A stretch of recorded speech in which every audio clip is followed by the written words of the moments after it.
This is Business Now. We are reaching you live from IPN TV News studio in Nigeria's commercial city. First, the headlines.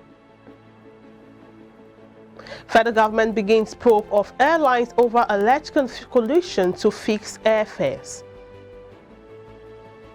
Nigerian Communications Commission to roll out fifth-generation network across the country. Federal government to distribute 10 million gas cylinders in 12 states. Nigeria, Iraq kick against hike in OPEC's oil output as prices surge towards $100.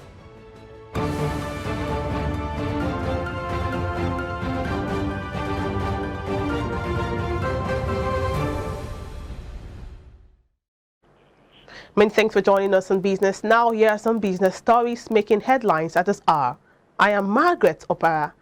Now, the federal government will spend 3.53 trillion naira on infrastructure and human capital development.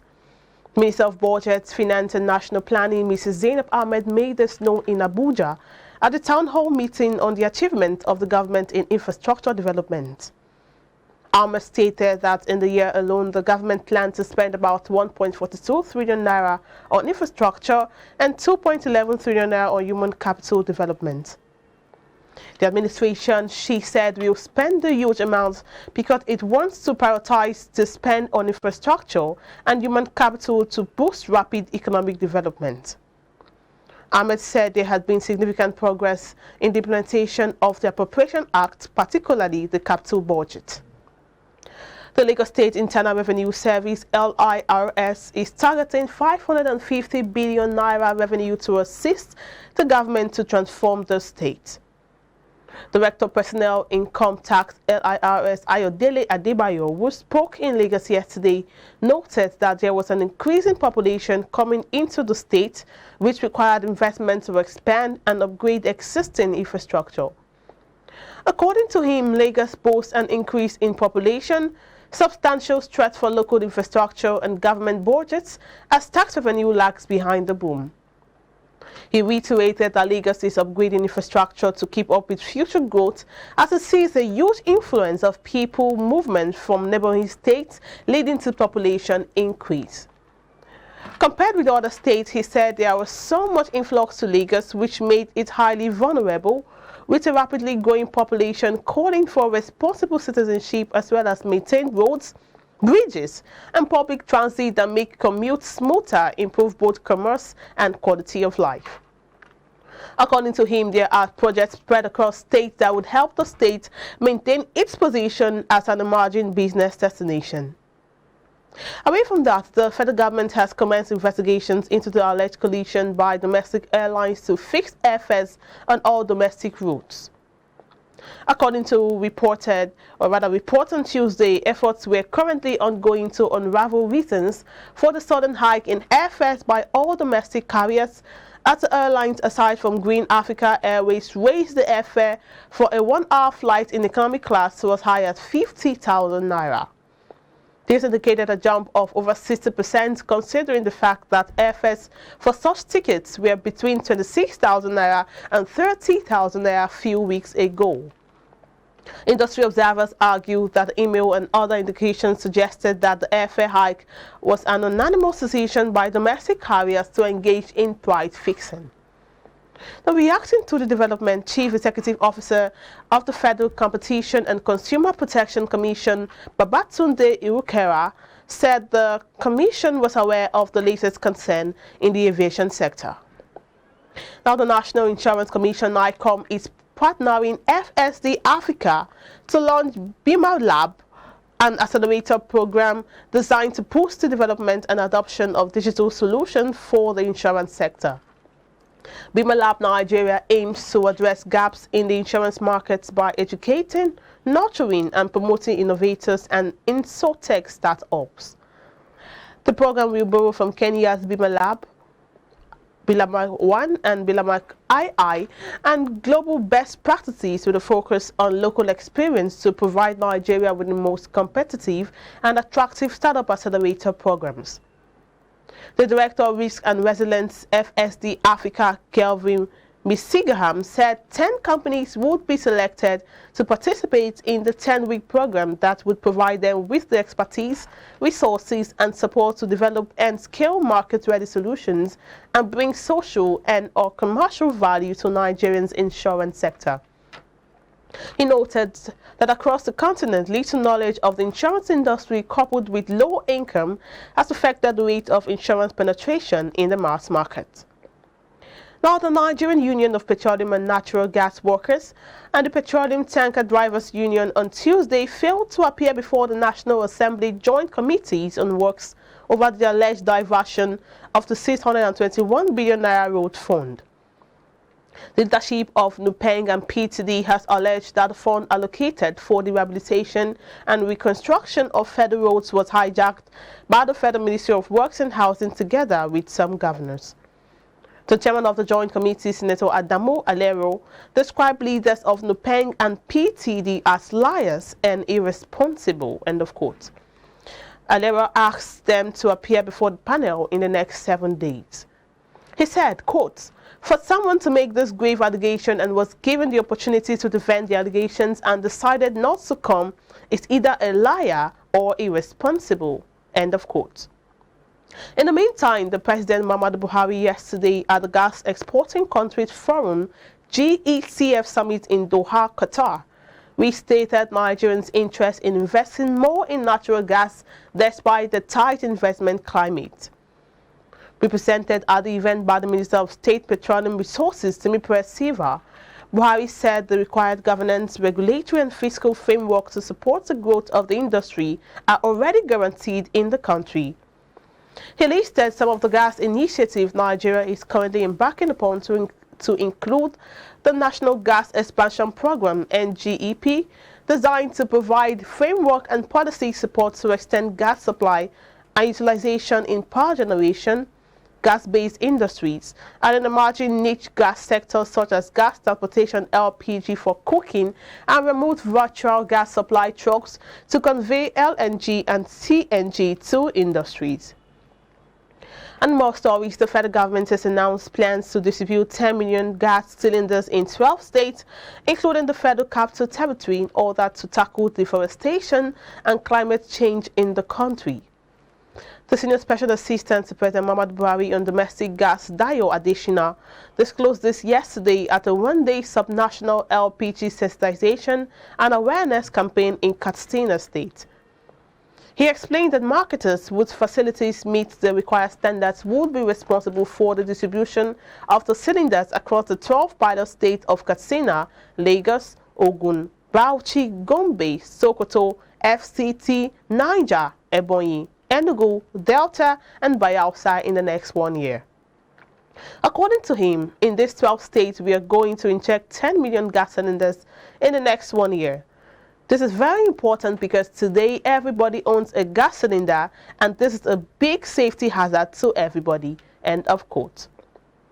Adequate mobilization for domestic savings for capital formation and investment has been identified as a veritable option for growing the economy. The Minister of Finance, Budget and National Planning, Zainab Ahmed, stated this while receiving the working group report on National Savings Scheme in Abuja yesterday. Ahmed stated that the just-launched medium-term National Development Plan 2021 to 2025 recognizes the role of deep financial markets in supporting sustainable growth. She assured that she would work with the Securities and Exchange Commission (SEC) and other stakeholders to ensure that the country fully realizes the potential benefits of the scheme. Now, analysts have berated the performance of the manufacturing sector in the fourth quarter of 2021, saying the growth recorded in fourth quarter was not significant, blaming poor infrastructure for the slow growth. And while reacting to the latest GDP figures recently released by the National Bureau of Statistics, a policy analyst, Sumbo Badejoko, tasked the government to address the infrastructural deficit in the country so as to increase the growth of the sector. If you look at the manufacturing sector of our economy very critically, or of any economy of any country, it usually records one of the lowest growth rates, and it's because of the complexity and every other variable. During your intro, you are enlightened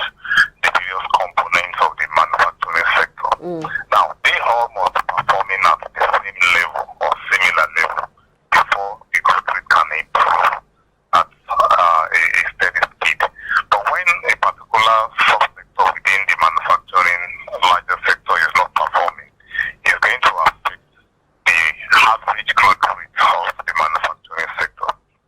Now, Nigeria is one country that has so much challenges in this sector.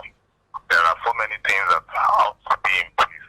For instance, there is no way that the manufacturing sector of any country can improve when there is infrastructural deficit, because that is the main platform at which the manufacturing sector would thrive on.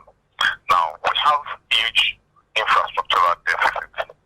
Power is not stable. It is epileptic. In fact, the grid has gone down in the last couple of weeks.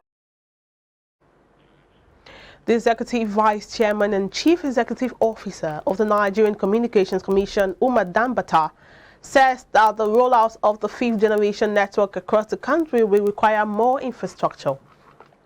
A statement on Monday quoted the NCC boss as saying this during an in-house interview at the Commission's head office in Abuja recently. Dambata called for concerted efforts and unwavering commitment of all stakeholders for the nation to achieve steady, timely, accurate deployment of 5G services because of its benefits to individuals, businesses, and the growth of the country. The NCC said that inadequate infrastructure had been a major challenge in the country's attempt to ensure desired broadband penetration. Still to come, U.S. to hold its biggest offshore wind auction. Details and more business news after this commercial break.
Swift Dry Cleaners Limited, professional dry cleaners, best in dry cleaning and laundry services, and meets the needs of our consumers. Yeah, Swift Dry Cleaners Limited. Swift Dry Cleaners Limited. Swift Dry Cleaners Limited. Yeah, Swift Dry Cleaners Limited. Yeah, for clean wash and quick delivery. Yeah, Swift Dry Cleaners Limited. Swift Dry Cleaners Limited. Swift Dry Cleaners Limited. For clean wash and quick delivery. Swift Dry Cleaners. Clean wash, quick delivery.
And now to business stories on the Africa scene.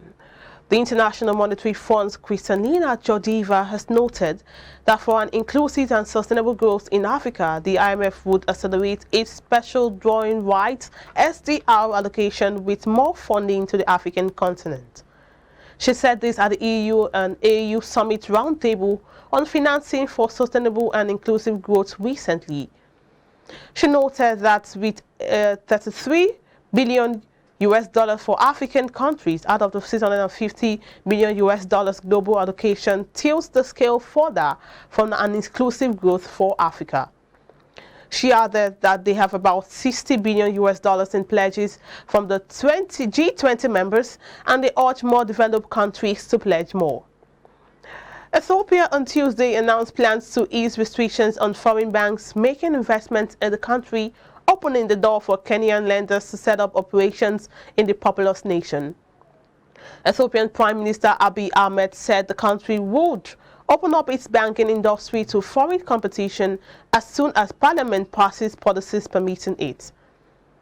This looks set to excite top Kenyan banks such as Equity, KCB Group, and Cooperative Bank, who in the past decade have expressed ambitions to run fully fledged operations in the neighboring country. Kenyan banks have had their sights on the Ethiopian market for years due to the country's huge population. Its population of 110 million people, the second largest in Africa after Nigeria, offers immense business opportunities. At present, Ethiopia has 18 commercial lenders, 2 of which are state-owned according to the central bank.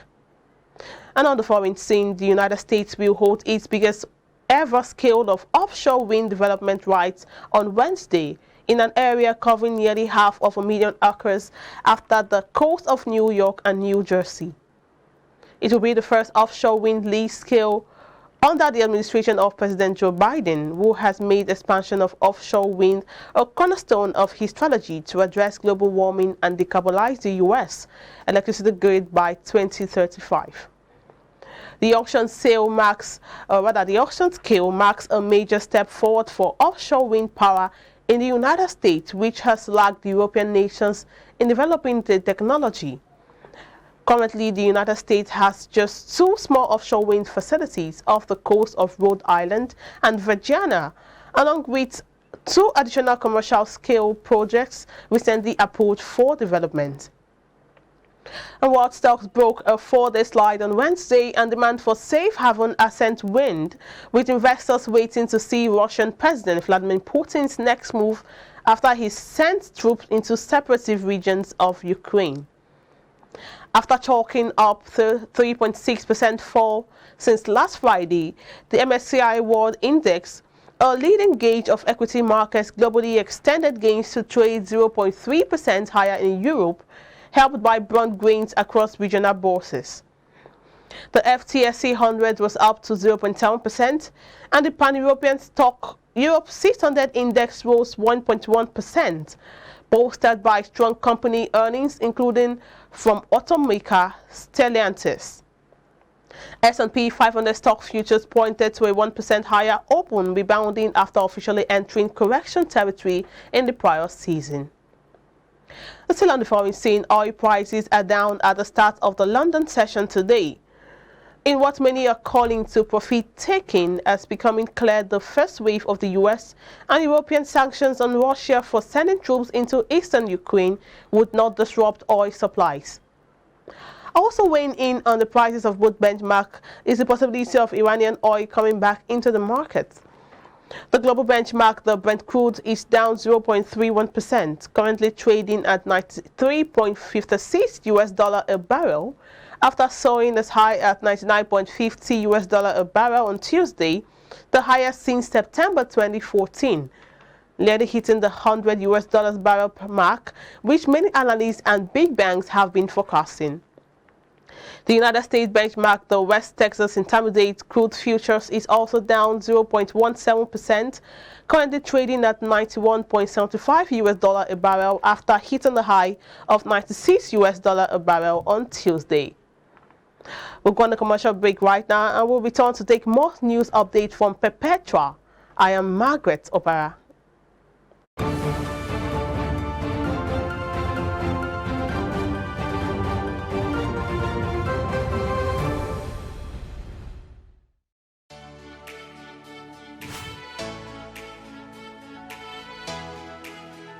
Most people don't understand the magic of a perfect skin, the allure of a well-pampered skin. We bounce from skincare products to skincare products, from spa to spa.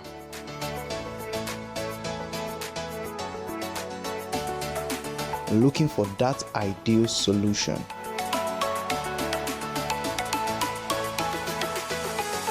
I found the solution.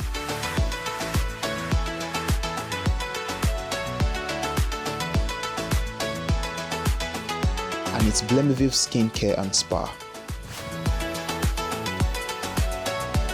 My name is Neil, and I'm proud to be a part of the Blemiville family.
Thank you, Margaret.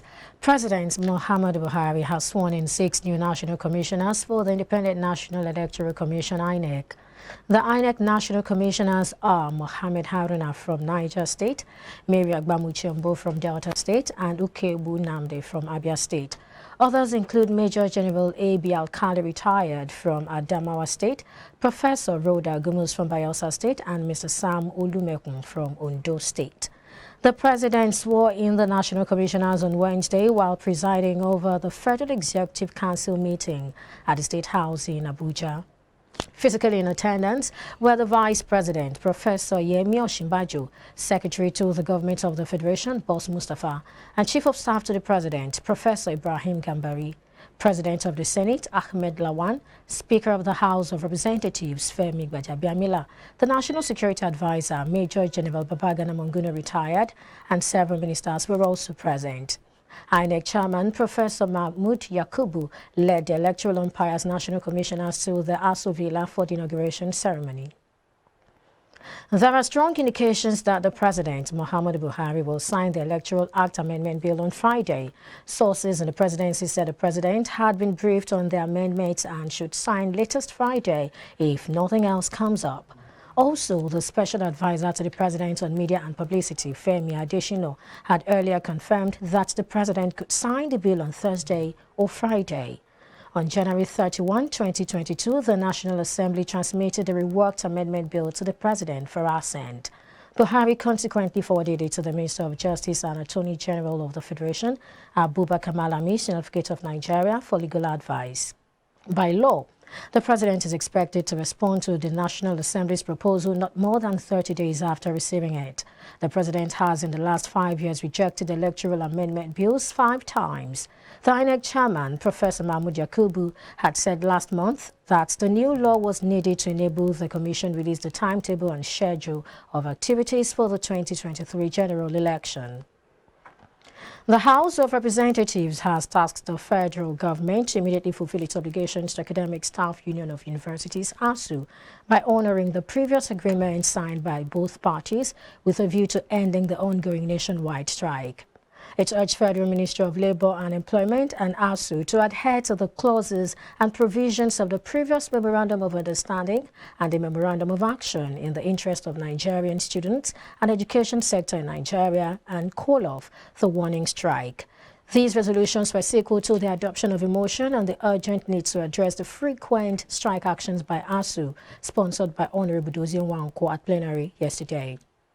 Nwankwo, while presenting the motion, called for the House's intervention and expressed concern over the non-implementation of various meetings held by the relevant bodies, which led to the call-off of the ASUU strike action, which lasted for 9 months from March 2020 to December 2020.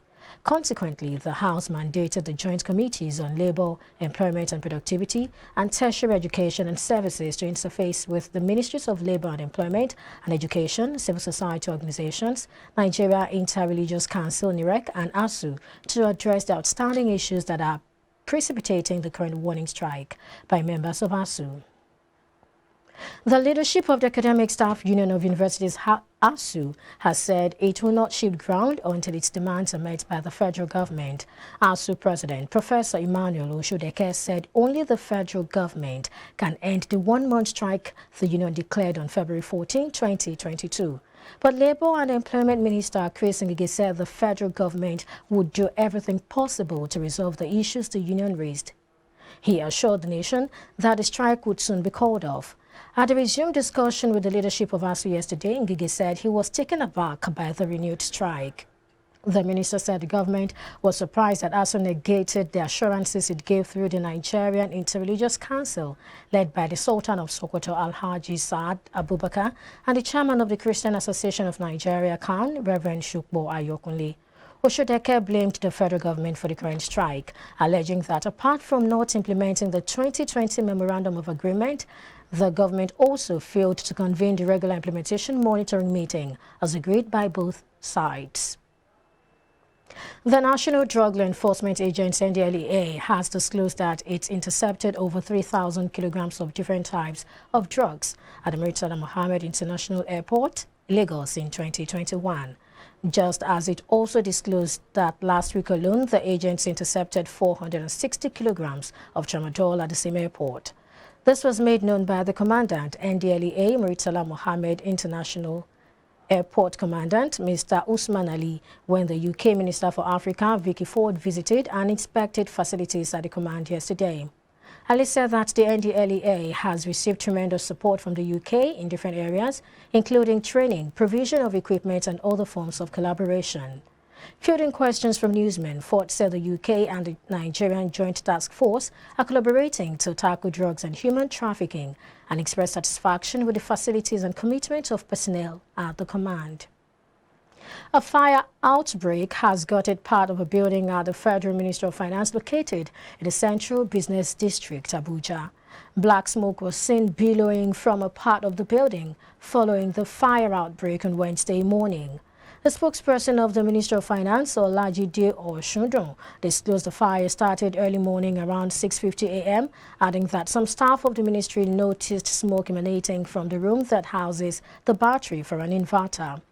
Oshundun said the fire was put out with firefighting equipment at the ministry within 20 minutes and that the effects of the fire incident is minor as it only affected the basement of the ministry. The fire outbreak is just the latest of many that have affected government offices in Abuja. In May 2020, a part of the Nigerian Postal Service NICOM building in Abuja was gutted by fire. A month before that incident, a building housing the office of the Accountant General of the Federation was also gutted by fire. 8 months after the invasion of Igongo town in Ibarakwa land by suspected herders and armed bandits, the Oyo State House of Assembly has appealed to Governor Seyi Makinde to fulfill his promise to the victims of the ill-fated attack. The appeal was contained in a motion brought to the House on Tuesday by Honorable Peter Ojedokun, representing Ibarakwa North and Central State constituency. Honorable Ojedokun in the motion recalled that aside the series of attacks experienced by Igongo last year, the town was invaded on the 5th of June 2021, leaving many deaths and houses, shops, filling stations and vehicles, including lorries loaded with goods, razed completely. The palace of the Ashigongo of Igongo land was also burnt down in the wake of the attacks. The House in the resolution appreciated Governor Makinde for his prompt intervention through the deployment of security agencies to the town, the free treatment given to those injured in the attack, as well as the presentation of cash to the families of the Amotekun commander and 4 others killed in the attack. The House also urged the Oyo State government to make credit and loan facilities available through the Ministries of Women Affairs and Social Inclusion, Trade, Investment, Cooperatives and Industry to businessmen and women, as well as other individuals who lost their goods and properties during the attack. Prominent Nigerians have paid glowing tribute to the wife of former Senate leader Angela Folari, who passed on recently. Vice President Professor Yemi Osinbajo, Senate President Ahmed Lawan, and other notable Nigerians described the departed as a loving, tender and humane personality whose life on planet Earth was brief but most impactful. In his sermon at his solemn funeral mass, Reverend Father Felix Ethakpeme eulogized the late Angela as a devout Christian whose life was worthy of emulation. The late Angela Folari passed on in the United Kingdom on January 28, 2022, at the age of 47. It's an occasion where we should talk to ourselves. Let us stand up to our responsibility as good parents. We need money, but we should not make money number one. God number one, and everything will go well for us. Our sister Angela has done a bit. Today,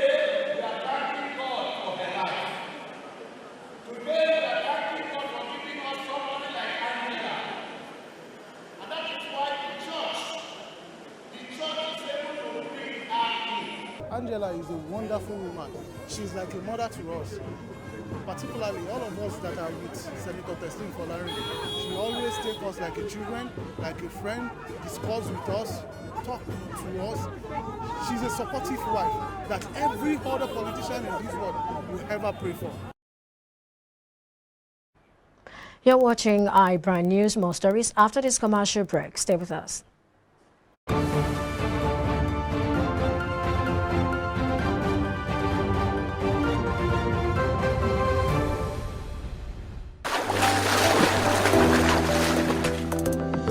Powerful looks command respect, they say.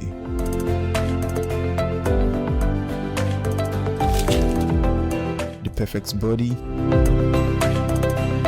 the perfect grooming, and ultimately the perfect skin. Looks, style, and grooming makes the ultimate man.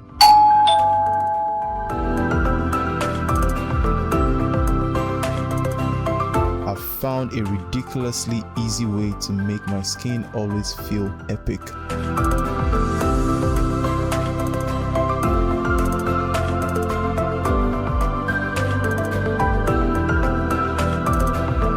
My name is Neil. I found Blemiviv, and now my skin finally makes sense.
Swift Dry Cleaners Limited, professional dry cleaners, best in dry cleaning and laundry services, and meets the needs of our consumers. Yeah, Swift Dry Cleaners Limited. Swift Dry Cleaners Limited. Swift Dry Cleaners Limited. Yeah. Swift Dry Cleaners Limited. Yeah, for clean wash and quick delivery. Yeah, Swift Dry Cleaners Limited. Swift Dry Cleaners Limited.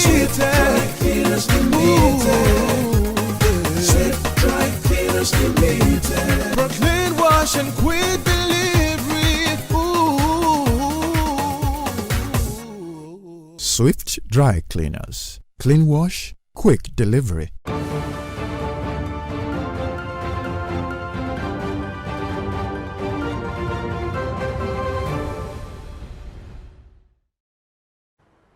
Welcome back. From the African scene, 18 civilians were killed when their transport vehicle came under attack in a part of western Niger frequently targeted by Islamist militants, the government said on Tuesday.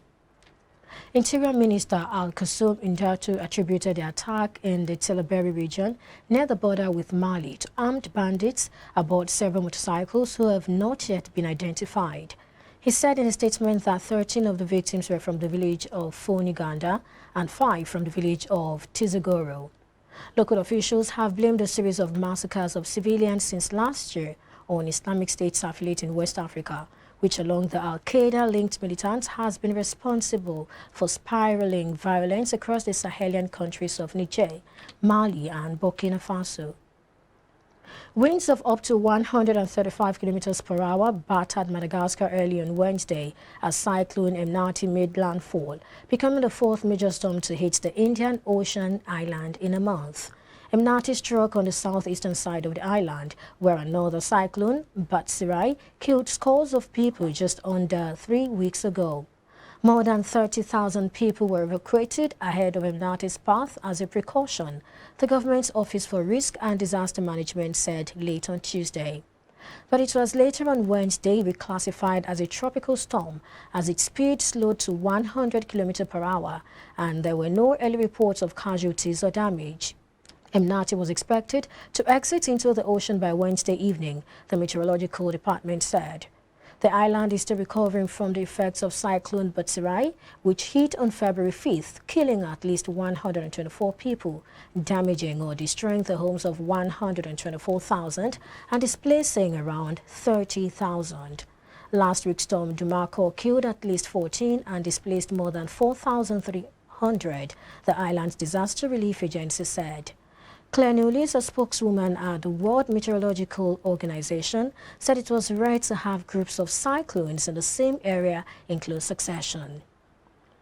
Moving now to the foreign scene, South Korea's Prime Minister on Wednesday called on people not to panic about a major increase in coronavirus infections as new daily cases surged past 170,000 for the first time. South Korea reported 171,452 new coronavirus cases for Tuesday, another daily record and a sharp increase from 99,573 a day before, the Korea Disease Control and Prevention Agency said on Wednesday. Deaths have slowly ticked up, reaching a near-record high 99 on Tuesday. But South Korean authorities say real-world data shows people infected with the Omicron coronavirus variant are nearly 75% less likely to develop serious illness or die than those who contract the Delta variant. A study by the Korea Disease Control and Prevention Agency, KDCA, of some 67,200 infections confirmed since December showed the Omicron variant severity and death rates averaged 0.38% and 0.18% respectively, compared to 1.4% and 0.7% for the Delta cases.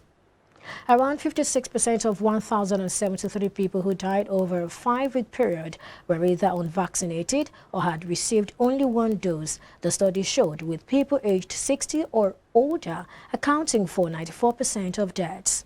More than 86% of South Korea's 52 million population have been double vaccinated and nearly 60% have received a booster shot. South Korea has approved Pfizer's COVID-19 vaccine for use with children aged 5 to 11, the country's Food and Drug Ministry said on Wednesday. Current rules include mask mandates for public places, vaccine passes for certain locations and events, a 6-person limit on private gatherings, a 10 p.m. curfew for eateries, and a 7-day quarantine for international arrivals. South Korea has reported a total of 2.3 million cases since the pandemic began, with 7,607 deaths. Strong winds, low humidity and drought have fueled wildfires for weeks in northern Argentina. Almost 800,000 hectares in the northeast province of Corrientes have been consumed by recent wildfires.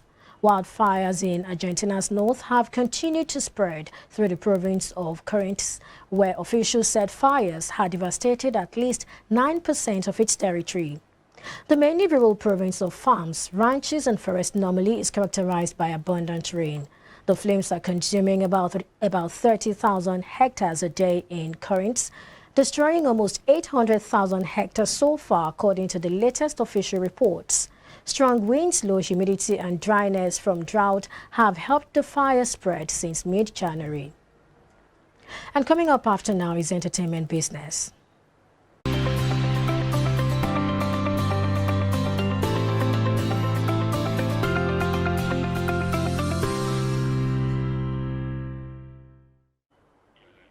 Hello and welcome to Entertainment Business. I am Michelle Abanum. The Minister of Transportation, Rotimi Amechi, has advised film producers to strive for quality that would make them compete favorable internationally and boost the nation's economy. Amechi pledged support for the shooting of Conversations in Transit, a contemporary, gritty romantic comedy, and other movies. The minister said that these would promote the good image of the country. According to him, approving train service for the shooting of the film was to show the world the exceptional infrastructure developments going on under the regime of the President Major General Muhammadu Buhari.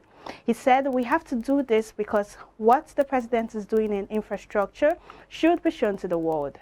Moving on, the West Virginia House passed a bill Tuesday that would give financial incentives to filmmakers working on projects in the state, as long as they portray West Virginia in a positive light.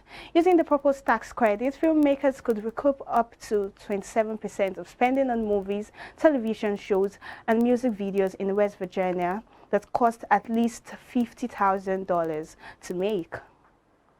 The program would be administered by the West Virginia Development Office, a division of the West Virginia Department of Commerce. The Development Office would be allowed to give out up to $10 million in tax credits each fiscal year, which starts in July. The office can give out more credits for any feature-length film produced with the West Virginia in the title, or if the subject of the film is clearly identified as West Virginia. Moving on to combat slumping ratings, the Oscars are undergoing a radical slimming down with 8 awards to be presented off-air during next month's telecast of the 94th Academy Awards. In a letter sent Tuesday to members of the Academy of Motion Pictures, Arts and Sciences, the group's president, David Rubin, said that the awards for film editing, production design, sound, makeup and hairstyling, music, original score, and the 3 short film awards, documentary, live action, and animated, will be presented at the ceremony before March 27th live broadcast begins on ABC. Now, instead of starting the ceremony and broadcast all at once, the Dolby Theatre ceremony will begin an hour before the telecast does. The presentation and speeches of those early 8 winners will be edited and featured during the 3-hour live broadcast, which Robin emphasized too. And that's it on Entertainment Business. I am Michelle Abanom.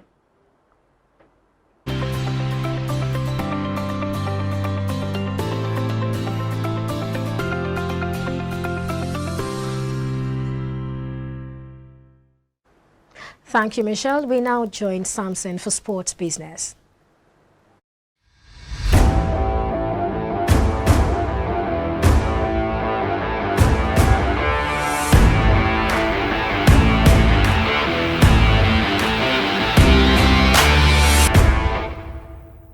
The Premier League is auctioning off its first NFT license, and Sorari is reportedly getting in on the action despite warnings from a United Kingdom government agency about its product.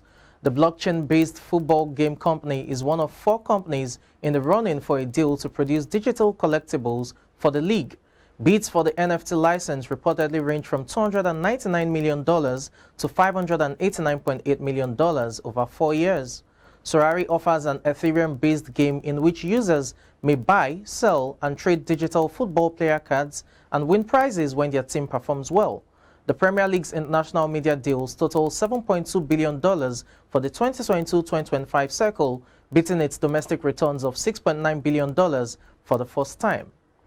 And still talking sports business at this hour, Miami-based investment firm 77 Partners has agreed to acquire a 70% stake in Brazilian football club Vasco da Gama. 777 Partners will pay $138 million for the stake. The company will also take on the club's debts.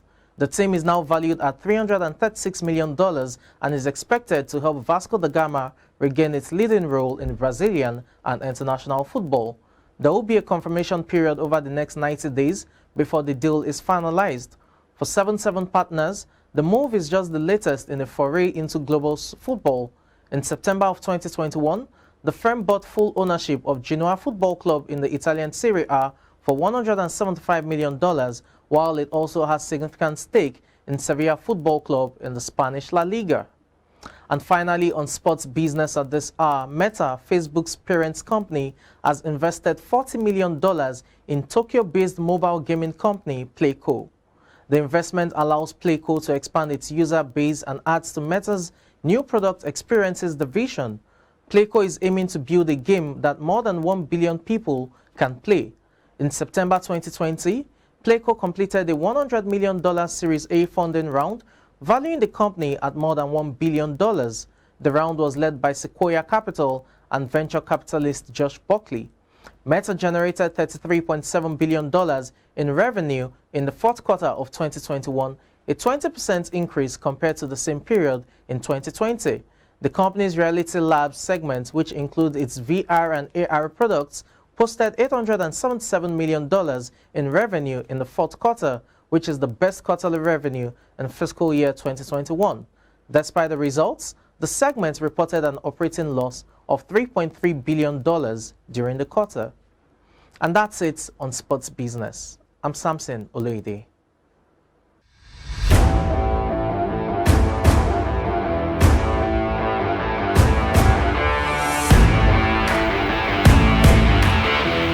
It's a wrap on the news. Thanks for watching. I am Perpetua Fasami Peter. Do enjoy the rest of the day. Bye for now.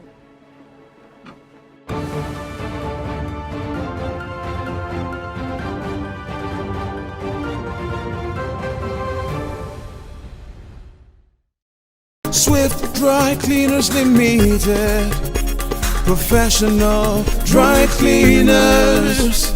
Best in dry cleaning and laundry services that meets the needs of our consumers. Yeah, Swift Dry Cleaners Limited. Swift Dry Cleaners Limited. Swift Dry Cleaners Limited. Yeah. Swift Dry Cleaners Limited. Yeah, for clean wash and quick delivery. Yeah, Swift Dry Cleaners Limited. Swift Dry Cleaners Limited. Swift Dry Cleaners Limited. Swift Dry Cleaners Limited. For clean wash and quick delivery. Ooh. Swift Dry Cleaners. Clean wash, quick delivery. Oh boy, winning you was so easy. I just couldn't stand those your powerful shots. That's what happened. Really? Let's go to my place for dinner. This fufu is so nice. It's true unripe plantain flour. True unripe plantain flour is delicious. Yes, true unripe plantain flour is what I serve my husband for swallows. It's easy to prepare, fortified with vitamin A, low in sugar and cholesterol, rich in fiber that helps the heart, builds and strengthens the bone, and his energy level is boosted. Through unripe plantain flour, no additives, 100% natural, a product of Pali Agro Products Nigeria. Through unripe plantain flour, available in all leading stores nationwide.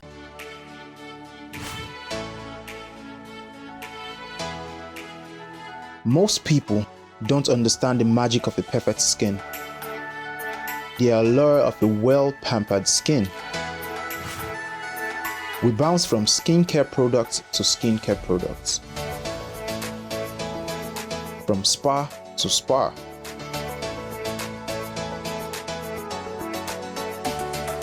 Looking for that ideal solution.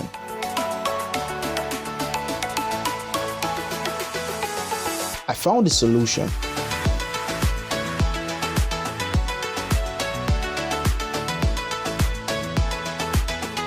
And it's Blemiville Skincare and Spa. My name is Neil, and I'm proud to be a part of the Blemiville family.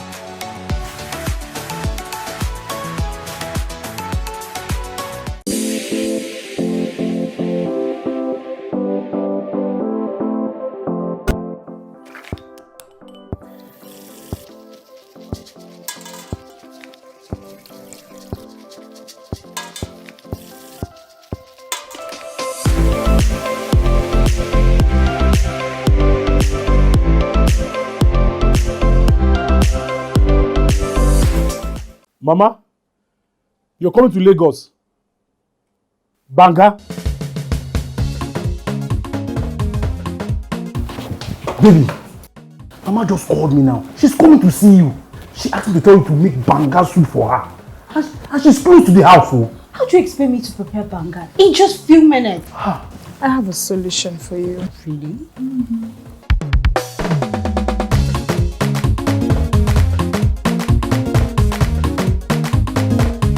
Sabi cook the banga. No go enter my family.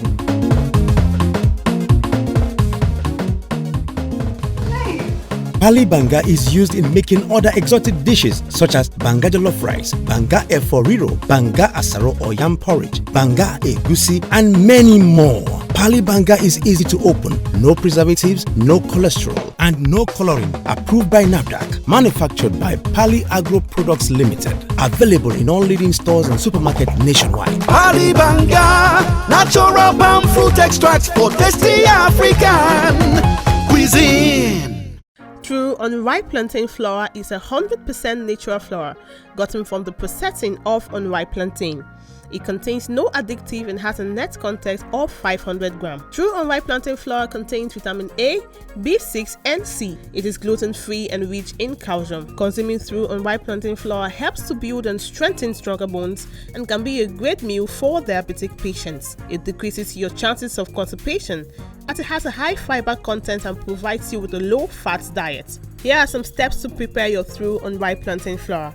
Firstly, mix through unripe plantain flour with hot water in a pot and gradually add water till you achieve desired thickness. Place over medium heat and turn very well for 4 to 5 minutes to get the right texture. Mold into a ball and place in a bowl and allow to cool. Serve with your choice of soup. Through unripe plantain flour can be eaten with any variety of soup, be it your ofe oha, ofe onugbu, begiri, ewedu, or your miyan kuka. To get your through unripe plantain flour, contact us at 12 Olowera Isheri Road by First Welder bus stop off Omole Phase 2, Olowera, Lagos, Nigeria, or call 070-6663-8213 or 081-6397-4447. Distributors are needed nationwide.